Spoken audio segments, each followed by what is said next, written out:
Hello and good morning, everyone. How are you doing today? Welcome to today's Market Outlook. I am Edmund here. Today is a Friday, 21st of August 2020. And yesterday we saw the US dollar index mostly consolidating for most of the Asian and UK trading sessions. And only the US dollar weakened during the US trading sessions. So we do see a similar pattern on the UK pound and also on the euro dollar, where it was mostly consolidating and only moved towards the US trading sessions. Same goes for the gold prices. Gold prices was mostly consolidating within a 27 US dollar range throughout the day yesterday. So we are going to have a look at the technical charts shortly, but first of all, let us just have a quick look at today's economic calendar. Today's main focus or the main theme would be on the services and manufacturing purchasing managers index reports coming up from Asia, Europe, and the US tonight. So basically, at 2 p.m. today, the economic calendar for the European and UK sessions will kick off with the monthly UK retail sales data at 2 p.m., followed by the French flash services and manufacturing PMI reports at 3:15 p.m., followed by the German services and manufacturing PMI reports, and also the Eurozone services and manufacturing PMI numbers at 4 p.m. So moving towards 4:30 p.m., it is the UK's turn to report their services and manufacturing PMI numbers, and of course, moving towards the evening session, we will have the US announcing their services and manufacturing PMI numbers at 9:45 p.m. Consumer confidence numbers for the Eurozone will be released at 10 p.m. And finally, we will be having the existing home sales data for the US economy or the US market at 10 p.m. So let us go on to the technical side of things. The US dollar, again, as mentioned just now, consolidated on Thursday after Wednesday's bullish move and ended lower as treasury yields began to pull back a little bit. So first of all, let's just have a look at the US dollar index. Okay, so the US dollar index again found support on a Tuesday and a Wednesday, and towards Wednesday evening at 1700 plus 5:22 10 p.m. local Singapore and Malaysia time, the US dollar strengthens all the way up until the end of the US trading session. And for yesterday, the US dollar did marginally extend its bullish move in a consolidative manner, and only towards the evening at about 1700 plus 5 again 22 at 10 p.m. yesterday, the US dollar began to weaken.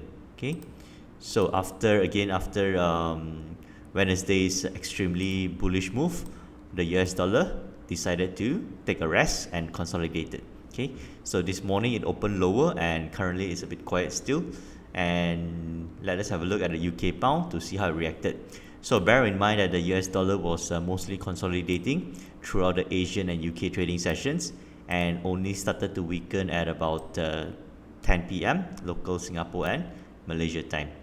So when we look at when we analyze the UK pound, first of all, UK pound was moving up, found resistance, and as the US dollar was strengthening on Wednesday, we do see the UK pound weakening on Wednesday.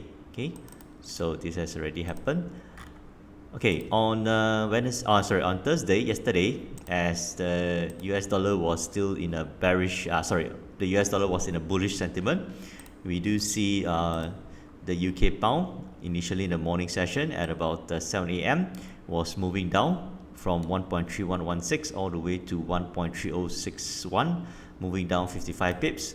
And only towards the UK trading session at about 10 plus 5, 3 p.m. local Singapore and Malaysia time, the UK pound strengthens from 1.3074 to a high of 1.3150, going up 74 pips, and then it had I would say some correction, pushing back down again another 67 pips, and most importantly, it didn't break these support levels.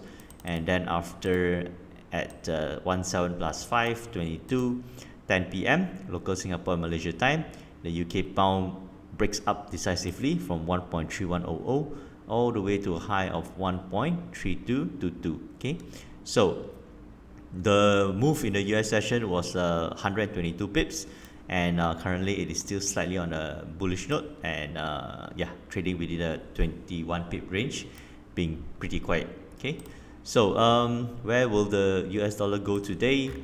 Today's economic calendar is pretty light. I would expect the US dollar to possibly consolidate and to the bullish side, to the upside. So if it does go up, we could be looking at a US dollar index testing the 93.06 levels again. And if this does move up, we could be expecting the UK pound to push down to about 1.3187 levels, which is about 40 pips to the downside.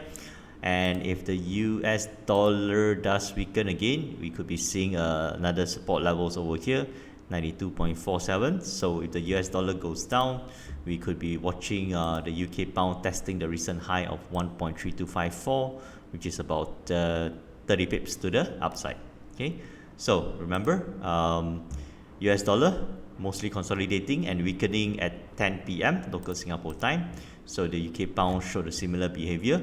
Looking at the euro dollar now, the euro dollar was again mostly consolidating after Wednesday's major drop of about 115 pips, and on yesterday, Thursday, the euro dollar was mostly consolidating again and only started to move up at about 17 plus 5, 22 from 2200 hours, 10 p.m. from 1.1829 all the way to a high of 1.1863. Not a major move, just about 33 pips up as the US dollar was weakening. So the euro dollar just moved up about 33 pips. Okay. So yeah, nothing major on the euro dollar. Yeah, so there was more volatility and movements on the UK pound.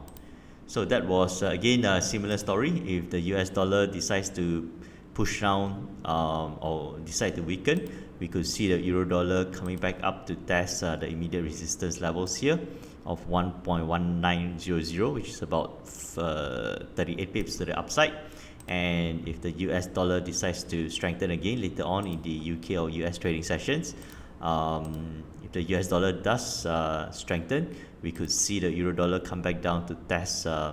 First of all, is this support levels 1.1851, which is about 12 pips away, and more importantly would be this one at 1.1830, which is about 35 pips to the downside. Okay, so yeah, let's see what happens during the UK trading sessions. And for gold prices, again, gold prices was also mostly consolidating yesterday after dropping more than 78 US dollars on Wednesday. So gold prices yesterday moved up during the Asian trading session, going up $28, and then it came down again another $28, and then again during the US trading session it went up another $27. Okay, so the gold prices was mostly consolidating yesterday, taking a rest after Wednesday's large downward move.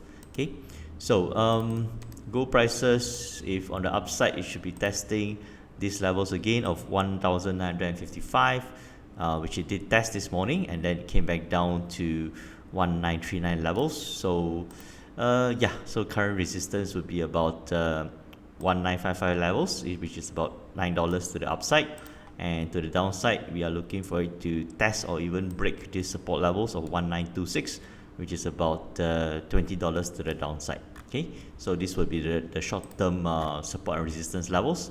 Of course, it could break down further or higher depending on the news and events which are coming up for the rest of today. Okay,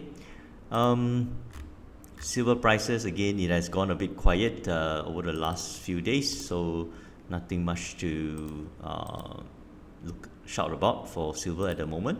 Okay, so resistance levels at $28.38, and currently it has broken through the short-term bearish trend.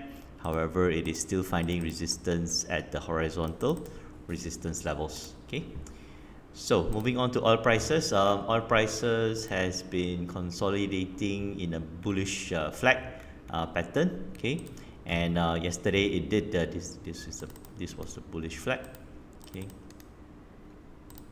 and yesterday oil prices did spike down at about let's see, this was the bullish flag. Okay. So oil prices did spike down yesterday at about 16 plus 5, 9:21, which is 9 p.m.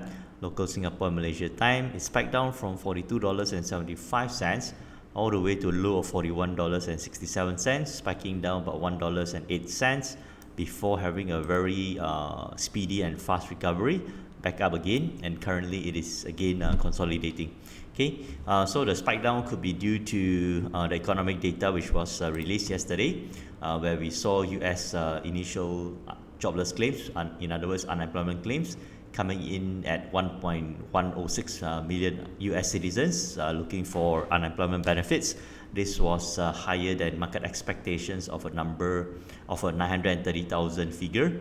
And of course, we also had the Philadelphia Fed Manufacturing Index data coming in at 17.2%, which was lower than market expectations of 20.8.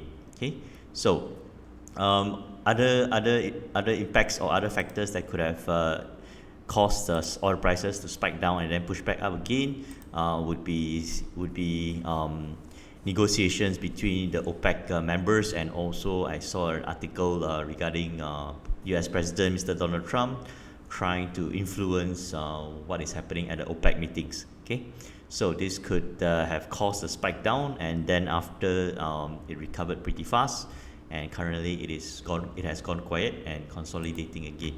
Okay, so yesterday on Thursday also at 7:30 p.m. we had the European Central Bank monetary policy minutes, and well, no major changes there.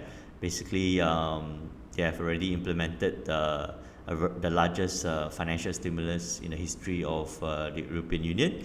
And of course, most important to take out of this statement is that they are still ready to boost financial stimulus if it is necessary in the next 3 to 6 months. Okay, so so watch out for economic data coming in the afternoon. So we should be expecting markets to have some volume, chart patterns, and also some price action moving towards 2 p.m. to 4 p.m. and also towards the evening 7 p.m. to 9 p.m. So I hope you guys already had a very good trading week for the last 4 market days. Markets was full of movements and opportunities, and if you manage to catch anything from 50 pips to 100 pips on currencies in terms of net profits, and also